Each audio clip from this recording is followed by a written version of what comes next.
App बार बनाना सीखना है और उसके साथ हमने ये फंक्शनैलिटी बनानी है कि जैसे मैं होम पे क्लिक करता हूँ तो ये पेज ओपन रहेगा। अबाउट पे क्लिक करता हूँ तो एक और पेज ओपन होगा। ऐसे ही सर्विसेज और कॉन्टैक्ट बहुत आसान है बनाना। मेरे साथ रहिएगा पूरी वीडियो में। अच्छा जी, फाइल का नाम मैंने रख दिया index.html। इस HTML के बीच में सबसे पहले मैं बॉयलर प्लेट लेके आऊंगा HTML की। बॉडी के बीच में मैंने बनाना है एक नैव बार सबसे पहले। तो वो नैव बार कैसे बनेगा? उसके लिए मुझे ज़रूरत होगी एक नैव के लिंक की, जिसके बीच में मैं सबसे पहले एक इमेज डालना चाहता हूँ जो कि मेरा होगा लोगो। इमेज एक टैग है जिसके बीच में हम अपनी इमेज को शो करवा सकते हैं।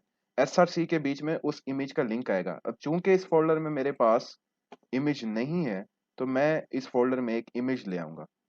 जैसा कि ये मेरे पास एक रैंडम कोई भी आप इमेज डाल सकते हैं इसके बीच में।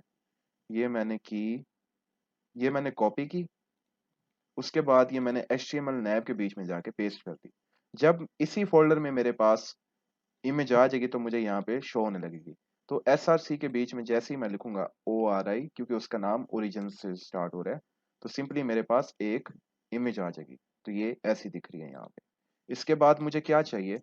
मुझे चाहिए एक नैव बार जिसके बीच में मेरे पास होम, अबाउट, सर्विसेज और कॉन्टैक्ट के नाम हो। तो एक अनऑर्डर्ड लिस्ट ली मैंने, यूएल का टैग का यूज किया। उसके बीच में मैंने लिस्ट ली। मैं ए जैसे ही लिखूंगा, एंटर दबाऊंगा, तो मेरे पास AHLF का टैग आ जाएगा। इसके बीच में मैं जो लिखूंगा उसके ऊपर लिंक लग जाएगा। मैंने लिखा होम, इसके ऊपर स्लैश डाल देते हैं। स्लैश का मतलब ये है कि ये करंट पेज पे ही रहेगा जब मैं स्लैश के ऊपर क्लिक करूंगा। इसके बाद मैंने दूसरी लिस्ट ली, उसके ऊपर मैंने लिंक लगाया। इसके बीच में मैं लिखूंगा अबाउट। खैर, वो अबाउट का पेज है कहाँ? क्या मैंने अबाउट का पेज बनाया? नहीं बनाया। तो मैं यहाँ पे बनाऊंगा एक अबाउट का पेज, about.html, और इस पेज को मैं करूंगा यहाँ पे लिंक स्लैश about.html। ये देखें, यहाँ पे होम भी आ गया, अबाउट भी आ गया, लिंक में आ गया और एक लिस्ट है। ये ऐसे ही मैं सारों को करूंगा।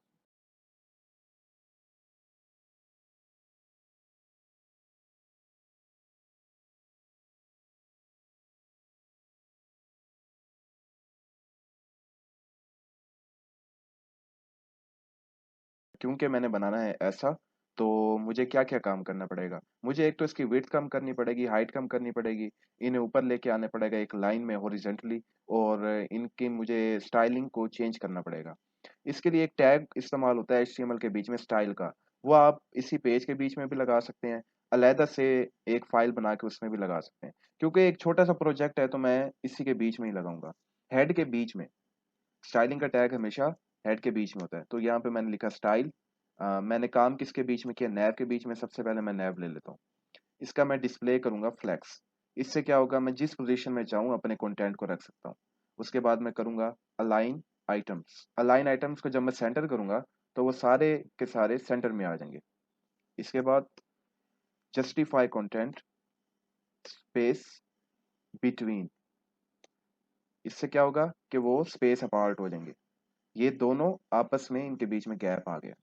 उसके बाद क्या करना है? उसके बाद मैं इन्हें फ्लेक्स रैप कर दूंगा, इससे ये रैप हो जाएंगे।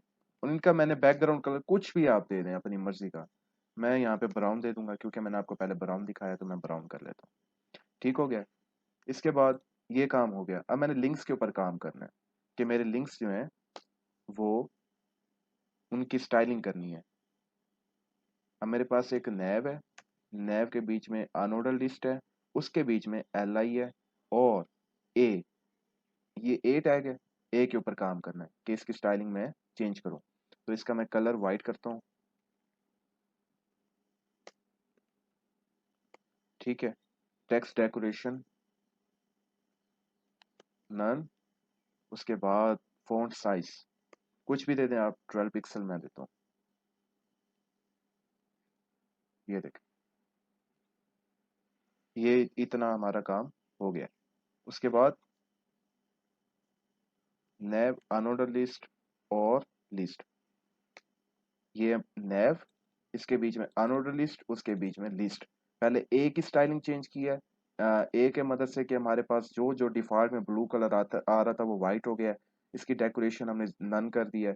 फॉन्ट साइज इसका थोड़ा बढ़ा दिया है। अब लिस्ट के ऊपर काम करना है। इसका डिस्प्ले मैं कर देता हूँ इन लाइन ब्लॉक। इससे क्या होगा जी, इससे एक लाइन में आ जाएंगे। और मैंने वो डॉट हटाने हैं तो उसके लिए मुझे लिस्ट स्टाइल को नन करना पड़ेगा, तो इसकी कोई भी स्टाइलिंग नहीं होगी। मुझे ऑब्वियसली मार्जिन भी देना पड़ेगा, और मैं मार्जिन दूंगा इसका 1020 दे के देखते हैं क्या बनता है। हाँ परफेक्ट, 1020 इसका अच्छा मार्जिन आ गया। उसके बाद मैं फ़ॉन्ट साइज नहीं, इसके बाद एक और चीज़ मैंने नोट की यहाँ पे, कर्सर पॉइंटर ओके हो गया।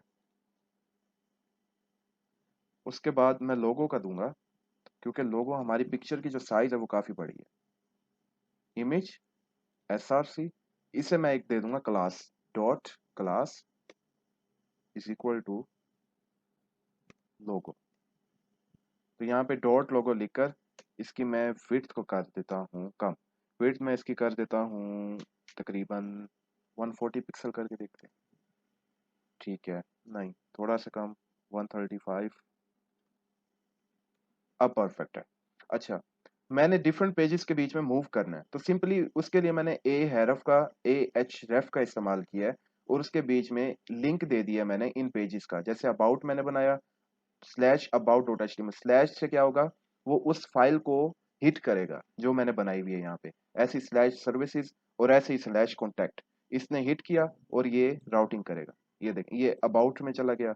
क्योंकि हमने अबाउट में कुछ नहीं लिखा, सर्विसेज में और कॉन्टैक्ट में कुछ नहीं लिखा, तो इस वजह से हमारे पास यहाँ पे कुछ शो नहीं हो रहा। लेकिन अगर मैं अबाउट में कुछ लिखूं तो क्या वो शो होगा। अबाउट में मैं लिख देता हूँ, अबाउट में कुछ भी लिखते हैं, अगर H1 हेडिंग टैग देते हैं, इट्स ए अबाउट सेक्शन, तो क्या अब अबाउट में शो होगा। बिल्कुल होगा, इट्स अबाउट सेक्शन। यहाँ पे आप पूरा वेब पेज बना सकते हैं अबाउट के बारे में। तो ये था आज का टॉपिक हमारा। उम्मीद करता हूँ आपको वीडियो अच्छी लगी होगी। चैनल को लाइक करें, शेयर करें और सब्सक्राइब करें। और आने वाली वीडियोस इससे बेहतर होंगी, इससे अच्छा कंटेंट होगा, और हम एक पूरी वेबसाइट भी बनाएंगे।